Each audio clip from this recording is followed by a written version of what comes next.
شروع اللہ کے پاک اور بابرکت نام سے جو بڑا مہربان نہایت رحم کرنے والا ہے۔ اگر مرغن غذاؤں کے ساتھ سبز چائے کا استعمال کیا جائے تو پیٹ خراب ہونے کا مسئلہ نہیں ہوتا۔ امرود کھا کر گرم پانی پینے سے پیٹ کے کیڑے مر جاتے ہیں۔ زیادہ تر کالے کپڑے پہننے سے ذہنی توازن بگڑ جاتا ہے۔ منہ کے ساتھ روٹی توڑنے سے گھر میں غربت آتی ہے۔ بواسیر کا مسئلہ ہو تو سرسوں کا تیل پخانے والی جگہ پر لگانے سے آرام ملتا ہے۔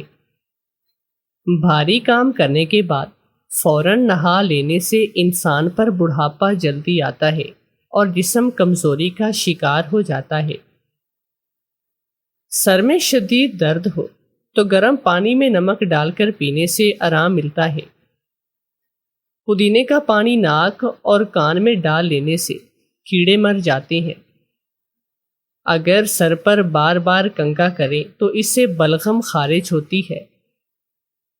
اگر سر پر بار بار خارش کی جائے تو دماغ کمزور ہو جاتا ہے۔ آلو بھون کر کھانے سے رنگت نکھر جائے گی۔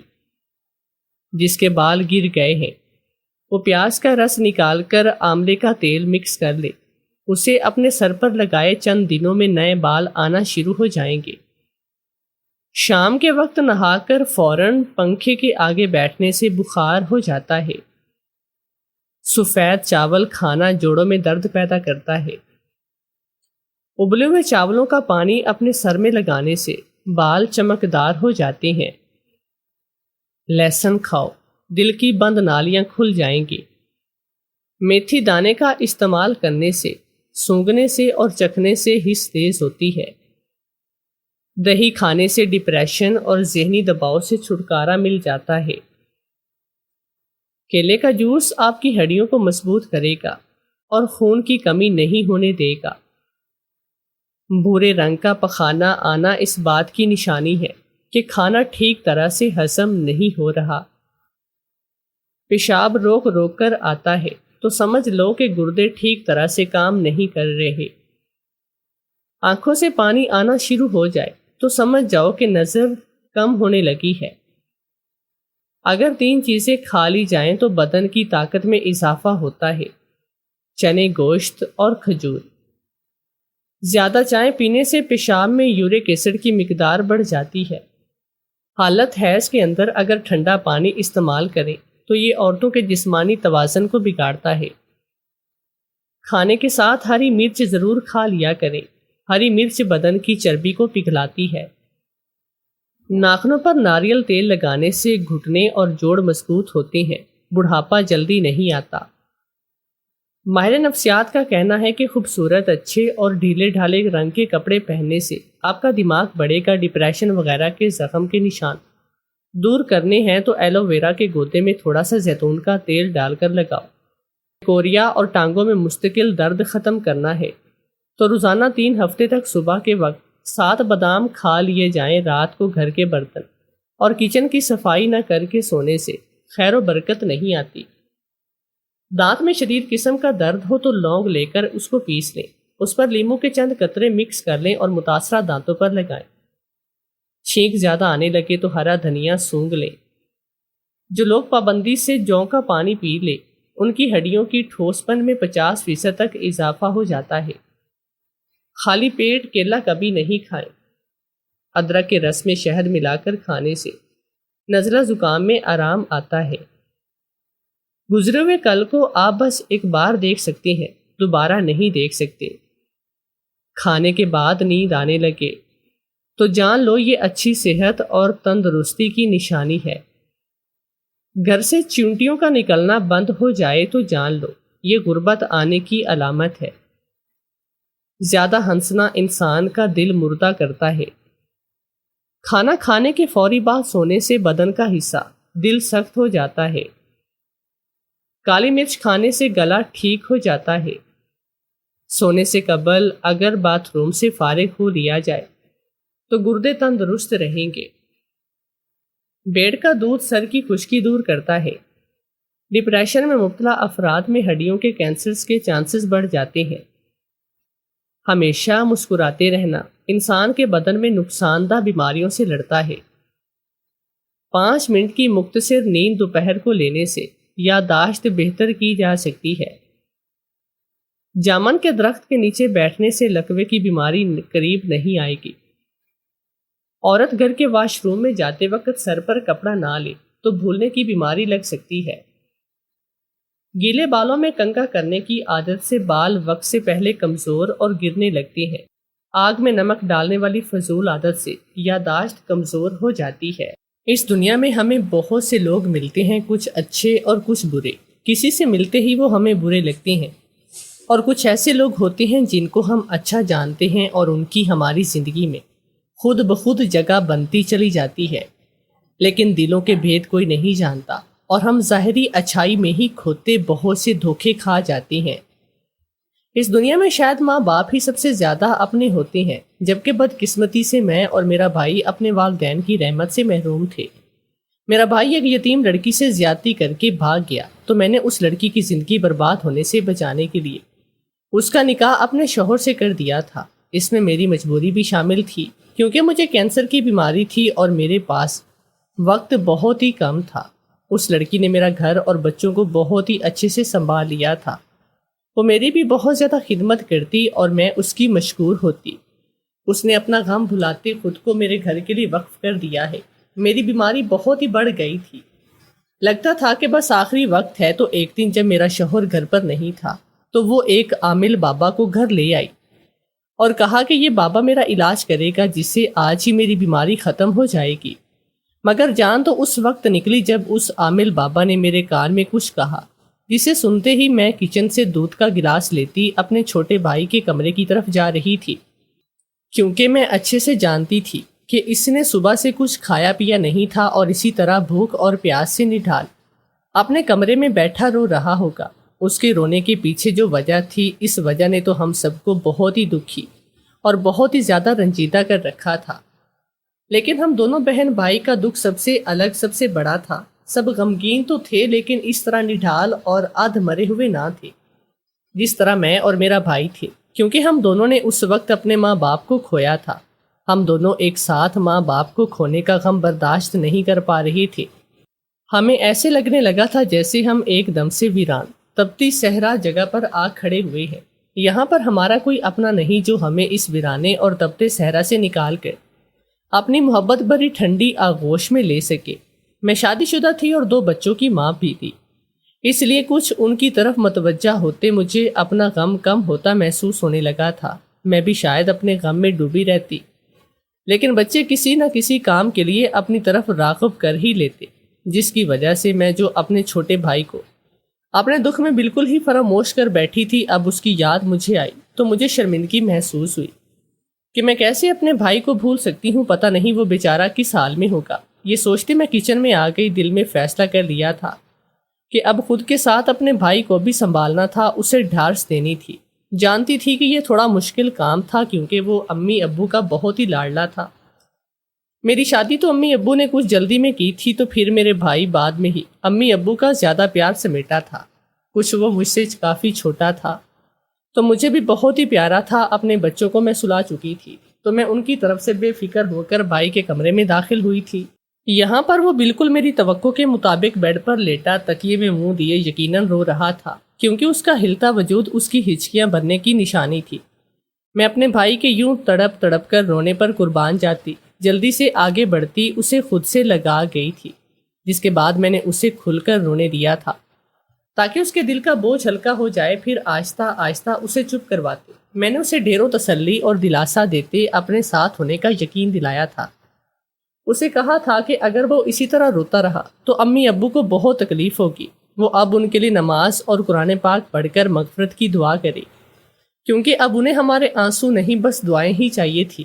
بھائی کے چپ کرنے پر میں نے اسے زبردستی دودھ کا گلاس پلا کر سونے کے لیے لٹا دیا تھا، اور وہ اسی طرح چھوٹی چھوٹی باتیں کرتے میں نے اسے دلاسا دیا، اور وہ اسی طرح سے چھوٹی چھوٹی باتیں کرتے میں نے اسے سلا دیا تھا۔ اس کے سونے پر میں کمرے سے باہر آ گئی۔ اپنے بھائی کی حالت دیکھتے ہی میرے اندر تک افسردگی پھیل گئی۔ ابھی تو میں اس وقت کے لیے سوچ رہی تھی جب مجھے بھائی کو کہنا تھا کہ اب وہ یہ گھر بند کر کے میرے ساتھ میرے گھر چلے، ابھی تو میں اس وقت کے لیے سوچ رہی تھی جب مجھے بھائی کو کہنا تھا کہ اب وہ یہ گھر بند کر کے میرے ساتھ میرے گھر چلے۔ مجھے یقین تھا کہ یہ بات اس کے لیے بہت ہی مشکل ہونے والی تھی، ایک تو ماں باپ کی جدائی اور دوسرا اس گھر کو چھوڑنا۔ یہاں اس نے اپنا سارا بچپن گزارا تھا، اس کے لیے آسان نہیں ہونے والا تھا۔ لیکن میں اب اپنے بھائی کو اکیلا بھی چھوڑ نہیں سکتی تھی، کیونکہ اس سے وہ زیادہ تنہا رہتا اور امی ابو کی یادوں میں گھلتا رہتا، تو اس لیے اس کا میرے ساتھ جانا ہی بہتر تھا۔ میں اس حوالے سے اپنے شوہر سے بھی بات کر چکی تھی اور اسے اس پر کوئی اعتراض بھی نہیں تھا۔ ابو کا کاروبار میرے شوہر نے کسی بھروسے مند شخص کے سپرد کر دیا تھا، کیونکہ میرا بھائی ابھی چھوٹا تھا اور پڑھ رہا تھا، اور میرے شوہر کا ابو کے کاروبار سے بالکل ایک الگ قسم کا کام تھا، تو وہ ایک ساتھ انہیں سنبھال نہیں سکتا تھا۔ ہم دونوں میاں بیوی کے دل میں یہ تھا کہ جیسے ہی بھائی کی تعلیم مکمل ہوگی تو یہ سب اس کے حوالے کریں گے۔ اس سے پہلے یہ ارادہ تھا کہ تھوڑی دیر کے لیے یہاں کا چکر لگا لیا، جس سے اس کاروبار کی سمجھ آئے گی اور اس کا ذہن بھی بٹے گا، لیکن ہمیشہ وہی نہیں ہوتا جو ہم سوچتے ہیں یا پھر جیسا ہم چاہتے ہیں۔ اس لیے ہم بھی نہیں جانتے تھے کہ جیسا ہم دونوں میاں بیوی سوچ رہے تھے ضروری نہیں تھا بالکل ویسا میرا بھائی کرتا، اور ویسا ہی سوچتا۔ وقت گزرنے کے ساتھ اس کی سمجھ بہت ہی جلد آ گئی، اور پھر ہم چاہ کر بھی اپنی مرضی کے مطابق کچھ نہیں کر سکے تھے۔ امی ابو کو گزرے کچھ ہی دن ہوئے تھے تو جیسے تیسے کر کے میں نے بھائی کو اپنے ساتھ جانے کے لیے راضی کر لیا تھا۔ وہ ہمارے ساتھ آ تو گیا تھا، لیکن بہت ہی چپ اور ساکت و جامد سا اپنے کمرے میں بند بیٹھا رہتا۔ پھر کچھ میری اور میرے بچوں کی کوششوں سے وہ دوبارہ پہلے جیسا ہونے لگا۔ اسے پڑھنے کا بہت ہی شوق تھا، تو جلد ہی وہ پوری طرح سے اپنے کالج آنے جانے اور پڑھائی میں مشغول ہو گیا۔ اپنے بھائی کو اپنے بچوں کے ساتھ ہنستے کھیلتے دیکھ کر مجھے بہت خوشی ہوتی۔ سب کچھ ہماری سوچ کے مطابق ہی ہو رہا تھا۔ ایک دن میں نے جب بھائی سے کہا کہ وہ ابو کا کاروبار کی طرف بھی دھیان دے تو وہ بدک اٹھا اور اس نے کہا کہ اس کی اس طرف بالکل دلچسپی نہیں، اور دوسرا اس کے پاس وقت نہیں ہوتا کہ وہ اپنی پڑھائی کے علاوہ کچھ کر سکے۔ میں نے میرے شوہر نے اسے کافی سمجھایا، لیکن وہ نہیں مانا، تو میں نے یہ سوچ کر دل کو تسلی دے لی کہ ابھی تو بیچارہ پڑھتا ہے، یقیناً پڑھائی کے بعد وہی ابو کا کام سنبھالے گا، اس کے علاوہ وہ بھلا ہے ہی کون جو یہ سب دیکھے گا۔ لیکن یہ میری سب سے بڑی بھول ثابت ہونے والی تھی۔ وقت کچھ اور آگے بڑھا، میرے بچے اب بڑے ہو رہے تھے اور میرا بھائی جوانی کی دہلیز پر پہنچ رہا تھا، جسے نظر بھر کر دیکھنے سے بھی مجھے ڈر لگتا کہ کہیں میری نظر ہی نہ اسے لگ جائے۔ اس نے کالج کے بعد یونیورسٹی جانا شروع کر دیا تھا۔ یونیورسٹی جانے کا اسے بہت ہی شوق تھا اور وہ اپنی پسندیدہ یونیورسٹی میں چلا گیا تھا، جس سے وہ بہت ہی زیادہ خوش تھا۔ لیکن میں کچھ دن سے دیکھ رہی تھی کہ وہ کچھ زیادہ ہی خوش رہنے لگا ہے۔ پہلے تو میں اسے خوش دیکھتے خوش ہو گئی، لیکن پھر دل میں تجسس جاگا کہ اسے اس کی خوشی کے پیچھے کی وجہ جانوں۔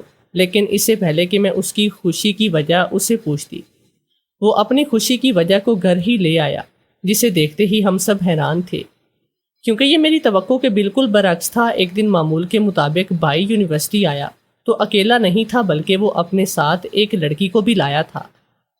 وہ لڑکی کچھ گھبرائی سی اور شرمائی سی لگتی تھی۔ میں اپنے بھائی کے ساتھ ایک لڑکی کو دیکھ کر پریشان تو نہ ہوئی، بلکہ کچھ حیران سی تھی، کیونکہ میرے بھائی کے لڑکے دوست بہت ہی کم تھے، تو اب ایک لڑکی کو وہ کیسے دوست بنا کر لایا تھا۔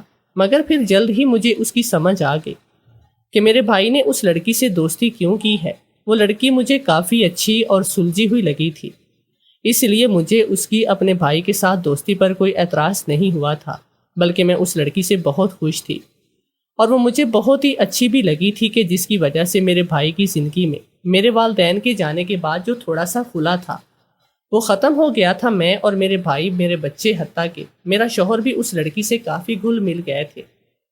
وقت کے ساتھ دونوں کی دوستی بہت ہی زیادہ بڑھ چکی تھی، جس کی وجہ سے میں اب ان دونوں کو ایک نئے نظریے سے دیکھنے لگی تھی، مگر میں نے کسی سے بھی اس حوالے سے کوئی بات نہ کی۔ مجھے لگا تھا کہ وہ دونوں ایک دوسرے کو پسند کرتے ہیں، تو میں نے سوچ رکھا تھا کہ جیسے ہی بھائی کی تعلیم مکمل ہوگی میں ان دونوں کی شادی کروا دوں گی۔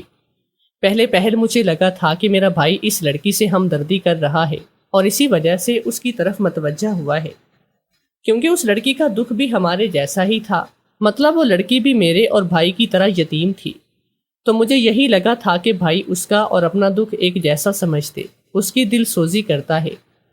لیکن پھر وقت گزرنے کے ساتھ مجھے یقین ہونے لگا تھا کہ دونوں کے درمیان ہمدردی سے بڑھ کر کچھ ہے، اس لیے ان دونوں کی شادی کے حوالے سے میرا فیصلہ بٹل تھا۔ لیکن اس سب کی نوبت ہی نہ آئی۔ اس لڑکی کی شادی تو ہوئی، لیکن اس کے دولہے کے طور پر میں جسے دیکھتی تھی وہ دولہا نہیں بن سکا تھا، اور جو بنا تھا وہ دولہا شاید میں مر کر بھی نہیں چاہ سکتی تھی۔ لیکن شاید یہ زندگی انہی سمجھوتوں اور انہی سوچوں کے برعکس گزارنے کا نام تھا۔ میں آج بے صبری سے اپنے بھائی کے یونیورسٹی سے واپسی کا انتظار کر رہی تھی۔ اس کے لیے آج کا دن بہت ہی بڑا تھا۔ وہ چاہتا تھا کہ میں اس کے ساتھ یونیورسٹی چلوں، لیکن اپنی خراب طبیعت کی بدولت جا نہیں سکی تھی۔ اس کا یونیورسٹی کا آج آخری دن تھا اور اسے آج وہاں سب کے سامنے اس کی کامیابیوں کا انعام ملنے والا تھا۔ میں اسے گھر بیٹھے ہی تصور میں اپنا انعام لیتے اور خوش ہوتا دیکھ رہی تھی۔ میں آج دل سے مطمئن تھی کہ میں اپنے بھائی کو بالکل ویسا ہی بنا دیا جیسا کبھی میرے ابو چاہتے تھے۔ میرے بھائی نے آج میرا سر فخر سے بلند کر دیا تھا۔ میں انہی سوچوں میں گھری بیٹھی خود مسکرا رہی تھی جب ایک دم سے چونکتے میں نے گھڑی کی طرف دیکھا تھا۔ یہاں پر موجودہ وقت دیکھتے ہی مجھے تھوڑی پریشانی ہونے لگی تھی، کیونکہ اس وقت تو میرے خیال میں بھائی کو آ جانا چاہیے تھا، مگر میں اپنی پریشانی میں یہ بھول چکی تھی کہ شاید یہ پریشانی اب مستقل میرے سر پر سوار رہنے والی ہے۔ میرا بھائی جس کا سوچتے ابھی تھوڑی دیر پہلے میں اپنا سر فخر سے بلند محسوس کر رہی تھی، وہ سر ہمیشہ کے لیے جھکنے والا ہے۔ میرا بھائی آج اپنا انعام لیتے میری ساری سوچوں اور خوابوں کو مٹی میں ملانے والا تھا۔ میں کچھ بھی نہیں جانتی تھی اور نہ ہی کبھی ایسا سوچ سکتی تھی، مگر جب یہ سب ہوا تو میں جیسے مر سی گئی تھی۔ دوپہر سے شام کا وقت ہوا تو میری پریشانی بہت بڑھ چکی تھی۔ میں نے بھائی کو کئی بار فون کیا، لیکن آگے سے نمبر بن جا رہا تھا، جس کی وجہ سے میرا جسم کانپنے لگا تھا کہ کہیں کچھ ہو نہ گیا ہو، کیونکہ پہلے کبھی بھائی مجھے بتائے بغیر کہیں پر گیا بھی نہ تھا۔ میرا شوہر میری پریشانی دیکھتے اس کی یونیورسٹی جا کر پتہ کر آیا تھا، لیکن آگے سے خالی یونیورسٹی دیکھتے ہی وہ مایوس ہوتے واپس آیا۔ پریشانی سے میرا رو رو کر برا حال تھا۔ وہ ہر جگہ پتہ کر چکے تھے، یہاں پر ہمیں اس کے ہونے کی امید تھی۔ بڑھتی شام میری فکروں اور پریشانی میں اضافہ کر رہی تھی۔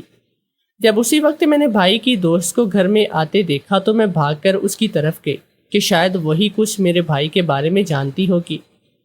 لیکن اس کے نزدیک پہنچنے پر جب اس کی حالت پر میں نے غور کیا تو میں کچھ پل کے لیے لڑکھڑا سی گئی۔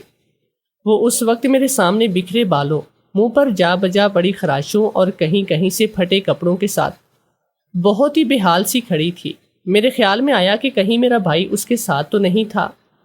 یقیناً ان کی کسی سے لڑائی جھگڑا ہو گیا ہوگا، یا پھر ان کو کوئی راستے میں چور ڈاکو مل گیا ہوگا۔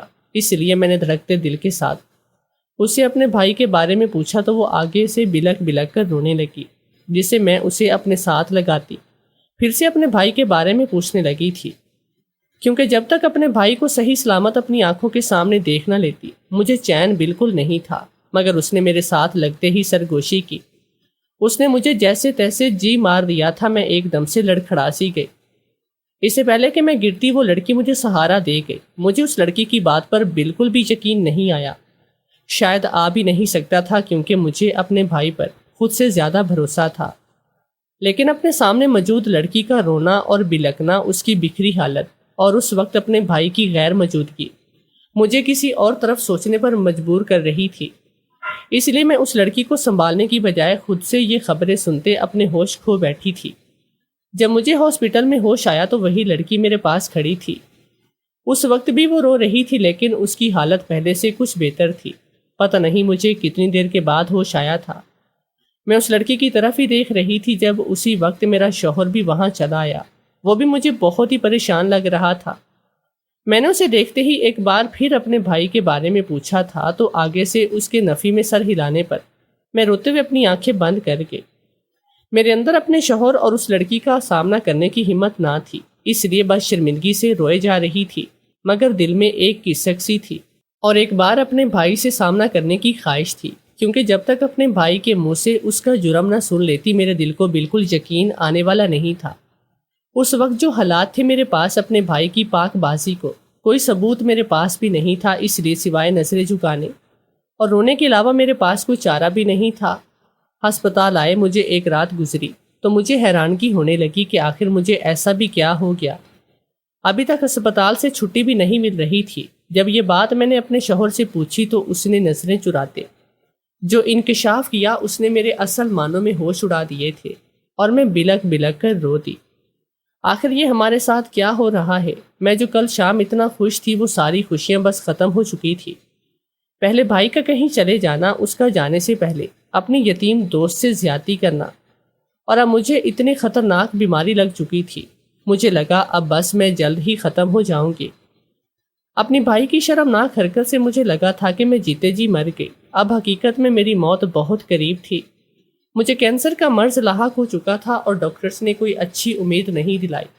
میں ایک دم سے بوڑھی ہو چکی تھی۔ گھر آنے کے بعد حالات کو مد نظر رکھتے میں نے ایک بڑا فیصلہ کر لیا تھا۔ میرا فیصلہ سنتے پہلے تو میرا شوہر نہیں مانا، لیکن پھر میں نے اسے بچوں کا واسطہ دیتے اس سے اپنی بات منوا لی۔ جس لڑکی سے میرے بھائی نے زیادتی کی تھی میں نے اس کا نکاح اپنے شوہر سے کروا دیا تھا۔ میں نے اس لڑکی کی بھی زندگی سنوارنے کی کوشش کی تھی اور ساتھ آنے والے وقت میں اپنے شوہر اور بچوں کی بہتری کے لیے مجھے یہ فیصلہ بالکل ٹھیک لگا تھا، کیونکہ میں اچھے سے جانتی تھی کہ میرے مرنے کے بعد میرا گھر بکھر جائے گا۔ اب یہ آسرا تھا کہ یہ لڑکی میرے گھر اور بچوں کو سنبھالے گی۔ وہ لڑکی میرا بھی بہت ہی زیادہ خیال رکھنے لگی تھی۔ میری بیماری سے زیادہ مجھے میرے بھائی کی گمشدگی نے مجھے مرنے کے نزدیک لا کر کھڑا کر دیا تھا۔ میری سماعت اور آنکھیں ہمیشہ بھائی کی منتظر رہتی تھی، کیونکہ ایک بار میں اسے مل کر اس کے سر انجام دیے فعل کو اس کے منہ سے سننا چاہتی تھی، لیکن ایسا ہوتا نظر نہیں آیا تھا، اور میں دن بدن مایوس ہوتی جا رہی تھی، جس کی وجہ سے میری بیماری اور یہ دکھ مجھے اندر سے بالکل ختم کرتے جا رہے تھے۔ پتہ نہیں کیوں میرے دل کو بہت سے وہمات اور وسوسوں نے گھیر لیا تھا۔ دل کو ہر وقت ایک عجیب سی بے چینی لاحق رہتی تھی، جسے مزید کچھ برا ہونے والا ہو۔ تب میں سوچتی کہ اب مزید کیا برا ہوگا۔ میرا بھائی جس پر مجھے فخر تھا وہ ایک یتیم لڑکی سے زیادتی کر کے بھاگ چکا تھا، تو میری سوچ کے مطابق اس سے برا کچھ نہیں ہو سکتا۔ لیکن پھر بھی دل کو کئی دلیلیں دینے کے باوجود دل کو دھڑکا سا لگا رہتا۔ خود کو پریشانی سے نکالنے کے لیے میں بچوں کی طرف توجہ دینے لگی، تو میں یہ دیکھ کر حیران تھی کہ وہ اب مجھ سے زیادہ اس لڑکی کی طرف راغب ہو گئے جس پر میں دل میں کوئی بات لیے بغیر خوش ہوئی تھی کہ اس لڑکی نے اور میرے شوہر نے مشکل سے اس وقت میں میرا بہت ساتھ دیا ہے، جس کے لیے میں ان کی احسان مند تھی۔ میرے شوہر نے میرے ابو کا کاروبار بھی بہت ہی اچھے سے سنبھال لیا تھا، اور وہ اب ہر وقت کام میں ہی مصروف رہتا۔ ایک دن میری طبیعت بار بار بگڑ رہی تھی، لیکن میرا شوہر گھر پر نہیں تھا، جس کی وجہ سے میرے شوہر کی دوسری بیوی نے کئی بار اسے بلانے کو کہا، لیکن میں انکار کر دیتی، تو وہ خود ہی گھر سے چلی گئی، اور جب واپس آئی تو اس کے ساتھ ایک عامل بابا تھے۔ اس لڑکی نے کہا کہ یہ بہت ہی پہنچے ہوئے بابا ہیں، امید ہے کہ یہ تمہیں بالکل ٹھیک کریں گے، اب یہی تمہارا علاج کریں گے۔ لیکن تھوڑی دیر کے بعد اس لڑکی کے وہاں سے ہٹتے ہی اس عامل بابا نے میرے کان میں کچھ کہا، جسے سنتے ہی میری جان نکل گئی۔ عامل بابا کی بات کچھ ایسی تھی کہ میں ساکت و جامد بیٹھی رہ گئی۔ میری گمسم حالت دیکھتے ہی وہ عامل بابا جلد ہی وہاں سے چلا گیا، تو مجھے اس کے اس طرح جانے پر بہت ہی افسوس ہوا۔ مجھ پر اس قدر افسردگی چھائی تھی کہ میں جو شوہر کی لائی ہوئی دوائیاں کھاتی تھی میں نے وہ کھانا بند کی، مگر یہ بات میں نے کسی کو بھی معلوم نہ ہونے دی۔ جیسے ہی میں نے گولیاں کھانی چھوڑی، اس سے یہ فائدہ ہوا کہ مجھے جو پہلے بے وقت نیند آتی وہ نیند آنا بہت ہی کم ہو چکی تھی، اور میں ایک بار پھر خود کو گھر کے کاموں میں مشغول کرنے لگی تھی، جسے میرا شوہر اور وہ لڑکی بہت ہی منع کرتے، لیکن میں ان کو ٹال دیتی۔ وہ لڑکی ہر وقت یہی چاہتی کہ میں بستر پر پڑی آرام کرتی رہوں، اور میں اس کی اس محبت پر آنکھوں میں شکر کے آنسو لیے اسے دیکھتی رہتی تھی کہ بے شک میرے بھائی نے اس کے ساتھ بہت برا کیا ہے، لیکن وہ پھر بھی میرا اتنا خیال رکھتی ہے۔ عامل بابا کے جانے کے بعد دوسرے دن وہ لڑکی مجھ سے بولی کہ باجی آپ کی طبیعت بہتر لگ رہی ہے، تو آپ کو دوبارہ اس عامل بابا سے علاج کروانا چاہیے۔ میں نے اس کی بات سنتے ہی اسبات میں سر ہلایا اور کہا، ہاں واقعی میں میری طبیعت میں ایک دن میں بہت ہی سدھار آیا ہے، اور میں بھی یہی سوچ رہی ہوں کہ عامل بابا کو یہاں بلانے کی بجائے میں وہیں اس کے پاس چلی جاؤں گی۔ میری بات سنتے ہی وہ لڑکی بولی کہ وہ بھی میرے ساتھ چلے گی، لیکن میں نے اسے گھر پر رکنے کو کہا اور خود عامل بابا کے پاس چلی گئی۔ میری طبیعت میں کوئی بہتری نہیں آئی تھی، بلکہ پہلے سے بھی زیادہ بگڑتی محسوس ہو رہی تھی۔ میں نے بس اس لڑکی کے سامنے ڈرامہ کیا تھا کہ میری طبیعت بہتر ہو جائے، جو کہ عامل بابا کی وجہ سے ہے، اور اب میں اکیلی ایک بار پھر اس عامل بابا سے ملنے پہنچ گئی، کیونکہ کل عامل بابا کی ادھوری بات آج میں مکمل سننے کا ارادہ رکھتی ہوں۔ اس لڑکی سے یہ سب چھپانے کے پیچھے ایک بہت ہی بڑی وجہ تھی، کیونکہ اگر اسے میں اس عامل بابا کی کہی بات بتا دیتی تو وہاں تک نہیں پہنچ پاتی یہاں میں جانا چاہ رہی تھی۔ یہاں جھوٹ اور سچ کا پردہ فاش ہونے والا تھا اور بہت سے لوگوں کی حقیقت میرے سامنے کھل کر آنی تھی۔ آج میں اپنی خرابی طبیعت کو بھولتے بس تیز قدموں سے چل رہی تھی۔ بس اس عامل بابا تک پہنچنے کی بہت ہی جلدی تھی۔ دل میں بے چینی اور ایک تڑپ سی تھی۔ میں نے اس عامل بابا کے کل ہمارے گھر سے جانے کے بعد سے اب تک کا وقت بڑی مشکل سے کاٹا تھا۔ اپنی منزل تک پہنچتے ہی میری آنکھوں سے زاروں قطار آنسو بہنے لگے، اور میں نے اس عامل بابا کو دیکھتے ہی خود سے لگایا تھا کہ وہ عامل بابا کوئی اور نہیں بلکہ میرا بھائی تھا۔ پتہ نہیں ایسا کیا ہوا تھا کہ اسے اپنی اصلیت چھپاتے یہ روپ دھارنا پڑا۔ کل اس نے میرے کان میں یہی بولا تھا کہ وہ کوئی سچ کا عامل بابا نہیں بلکہ میرا چھوٹا بھائی ہے۔ کافی دیر رونے کے بعد ہم دونوں ایک جگہ بیٹھے تو میں نے اس پر سوالوں کی بارش کی اور اس کے کیے جرم کا پوچھا، تو شاید اسی جرم کی سزا سے بچنے کے لیے اس نے عامل بابا کا روپ دھارا تھا۔ مگر اپنے بھائی کے منہ سے نکلتی باتیں سنتے ہی میرا سر چکرانے لگا تھا۔ میں نے سوچا کہ اتنی بڑی دھوکہ دہی پر میں اپنے حواس کھو بیٹھوں گی، اور مجھے یہ دھوکہ ملا بھی وہاں سے تھا۔ یہاں سے کبھی ایسے دھوکے کی امید بھی نہ تھی۔ میرے بھائی اپنے ساتھ ہوئے ظلم کا بتاتے ایک بار پھر سے میرے ساتھ لگتے رو پڑے تھے۔ اس نے روتے ہوئے کہا کہ اب وہ کسی پر اعتبار نہیں کر سکے گا اور وہ میرا علاج خود اپنی نظروں کے سامنے کروائے گا، کیونکہ اسے لگتا تھا کہ اس بیماری کے پیچھے بھی کسی کا کوئی فائدہ چھپا ہوا ہونا۔ اس دن میں نے اپنے بھائی کا ہاتھ پکڑا تھا اور گھر کے راستے پر چل پڑی تھی۔ بھائی اپنے اصل حلیے میں لوٹ آیا تھا۔ جب گھر میں میرے ساتھ میرا بھائی بھی داخل ہوا تو اس لڑکی اور میرے شوہر کو جیسے سانپ سونگھ گیا تھا، لیکن پھر جلد ہی حواسوں میں آتے اس لڑکی نے رونا شروع کر دیا اور دوبارہ سے میرے بھائی پر الزام لگایا کہ اس نے اس کے ساتھ زیادتی کی ہے۔ دوسری طرف میرا شوہر بھی بڑھ چڑھ کر آگے آتا میرے بھائی پر غصہ کرنے لگا کہ وہ کس منہ سے اس گھر میں آیا ہے، اور مجھے بھی برا بھلا کہنے لگا تھا۔ اتنا کچھ ہونے کے بعد بھی اپنے بھائی کا ہاتھ پکڑے گھر لے آئی ہوں، مجھے شرم آنی چاہیے۔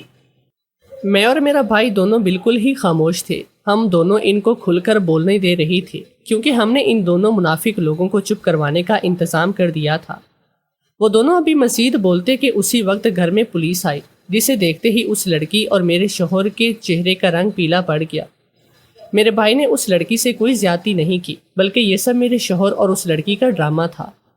وہ دونوں پیٹھ پیچھے ایک دوسرے کو پسند کرنے لگے تھے اور دونوں کو پیسوں کا لالچ تھا۔ انہوں نے میرے بھائی کو راستے سے ہٹانے کے لیے یہ سب کیا اور میرے بھائی کا گلا دباتے اپنی طرف سے بالکل ختم کر دیا، لیکن اس کی سانسیں ابھی باقی تھی اور وہ کسی نہ کسی طریقے سے خود کی جان بچاتا کچھ عرصے کے لیے چھپ گیا تھا، تاکہ صحت یاب ہو کر باقاعدہ ثبوت لے کر سامنے آئے اور ان کے بچنے کا کوئی راستہ بھی نہ بچے۔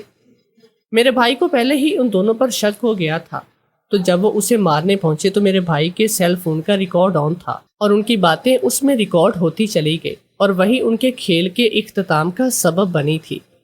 اپنی حقیقت کھلنے پر دونوں ہکا بکا رہ گئے، کیونکہ اپنی طرف سے تو انہوں نے بہت ہی ہوشیاری سے کام کیا تھا، لیکن پھر بھی پکڑے گئے۔ پولیس ان دونوں کو لے کر گئی تھی اور میں روتے ہوئے اپنے کمرے میں چلی گئی۔ ساری زندگی جس شوہر کا اچھا جانا تھا وہی دھوکہ دے گیا تھا اپنے بھائی کے حوالے سے۔ میرے دل کی گواہی سچی نکلی تھی اور سچ میں بے گناہ تھا۔ میں یہی چاہتی تھی کہ وہ سامنے آئے اور بے گناہ ثابت ہو، لیکن اس کے ساتھ جو چہرے بے نقاب ہوئے تھے اس نے ہم دونوں کو بہت ہی بڑا سبق دیا۔ اس کے بعد میرے بھائی نے میرا علاج کروایا، جس سے میں بہت ہی جلد صحت یاب ہوئی۔ ایک اچھی لڑکی دیکھتے ہی میں نے اپنے بھائی کی شادی کروائی اور اب ہم ایک ساتھ بہت ہی خوش تھے۔